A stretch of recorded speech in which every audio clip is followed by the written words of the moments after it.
BLM, Kerala, Tamil Nadu, Pondicherry. DGP നിയമനത്തിൽ നിർണായക നീക്കവുമായി സർക്കാർ. MR അജിത് കുമാറിന് പകരം S ശ്രീജിത്തിനെ DGP സ്ഥാനത്തേക്ക് പരിഗണിക്കാൻ സർക്കാർ ഒരുങ്ങുന്നതായാണ് റിപ്പോർട്ട്. നിലവിൽ ജയിൽ മേധാവി സ്ഥാനത്തുള്ള S ശ്രീജിത്തിനെ DGP-യാക്കാനുള്ള ശുപാർശ മുഖ്യമന്ത്രി പരിശോധിക്കുകയാണെന്നാണ് വിവരം. ഫയർഫോഴ്സ് മേധാവി നിതിൻ അഗർവാൾ ഈ മാസം വിരമിക്കും. ഈ ഒഴിവിലേക്ക് തൊട്ടടുത്ത ADGP-ആയിരിക്കും പ്രൊമോഷൻ ലഭിക്കുക. നിലവിൽ സുരേഷ് രാജ് പുരോഹിതാണ് അടുത്ത മുതിർന്ന ഉദ്യോഗസ്ഥൻ. എന്നാൽ അദ്ദേഹം നിലവിൽ കേന്ദ്ര ഡെപ്യൂട്ടേഷനിലാണ്. അദ്ദേഹം കഴിഞ്ഞാൽ MR അജിത് കുമാർ ആയിരുന്നു പദവി യോഗ്യൻ. എന്നാൽ രക്ഷാപ്രവർത്തന കേസ് അട്ടിമറിയുമായി ബന്ധപ്പെട്ട സസ്പെൻഷനിലായ സാഹചര്യത്തിലാണ് S ശ്രീജിത്തിലേക്ക് നീക്കമെത്തിയത്. ഡിസംബറിൽ ചേർന്ന സ്ക്രീനിംഗ് തല കമ്മിറ്റി ഉദ്യോഗസ്ഥരുടെ മുൻഗണന അനുസരിച്ചുള്ള ശുപാർശ നൽകിയിരുന്നു. ഈ ഫയലാണ് ഇപ്പോൾ മുഖ്യമന്ത്രി പരിഗണിക്കുന്നത്. നിലവിൽ MR അജിത് കുമാർ നിയമ നടപടികളുമായി മുന്നോട്ട് പോവുകയാണ്. എന്നാൽ അടുത്ത മാസം മാത്രമാണ് അദ്ദേഹത്തിന്റെ ഹർജി പരിഗണിക്കുക.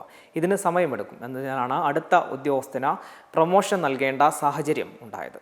മെമ്പർമാരുടെ നിക്ഷേപങ്ങൾക്ക് ഉയർന്ന ലാഭവിഹിതം നൽകുന്ന കേന്ദ്ര സർക്കാർ സഹകരണ registered society Bharat Lajna multi state housing cooperative society limited.